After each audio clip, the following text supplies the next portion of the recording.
social media from the coaches for the Hawks and UGA football. That's right. You may remember we were talking about this earlier this week. Lloyd Pierce has been an active voice on social media following the death of George Floyd. And we've got some fresh perspective this morning to share from him via Twitter, where he says it's okay to not feel okay right now. That tweet coming in last night. And it follows another statement by the Hawks that kind of summarizes Lloyd Pierce's thoughts. He says, my voice is an African-American voice, probably the biggest African-American voice in our organization as a head coach. If I have the fear, who else has it? And there are a lot of people who have it, which we understand, so it has to happen. So the one perspective coming in this morning, Coach Kirby Smart's Georgia Bulldogs also sharing his thoughts. A little hard to read right there, so I'm going to read it out for you. He says, I firmly stand against racism of all kinds. I realize that I feel this differently, but I'm hurting for the young black men on my team. I'm hurting for the black men on our staff. He says, I don't have the answers, but I'm committed to moving with purpose, being part of the solution. We have to make change. We have to do better.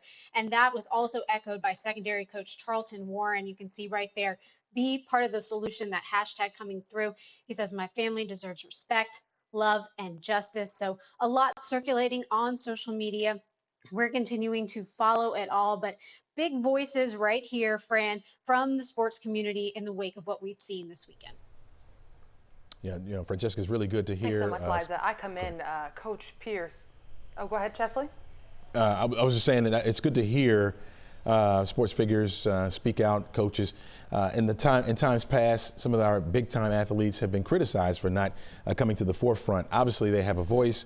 People follow them, even more so now than ever before, and so it's good to hear what they have to say.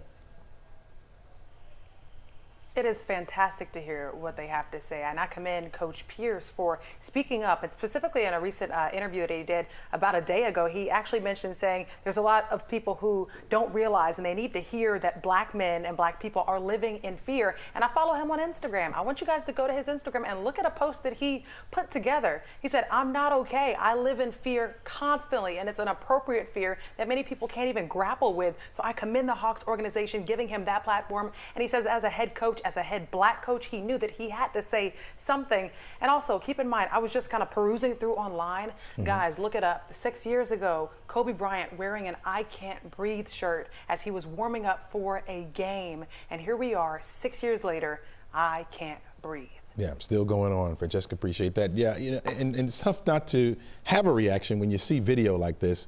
Not that we expect you to feel our plight as a black man walking around this nation, but you got to be sympathetic at least when you see something like that. And so, yeah, we expect to hear from you at least. All right, thanks a lot, Francesca. Appreciate it. Let's go over to Christy. We have seen a whirlwind of emotion in the city within the last couple of days. So now let's take a moment to look back at where we started as we all wonder, where do we go next?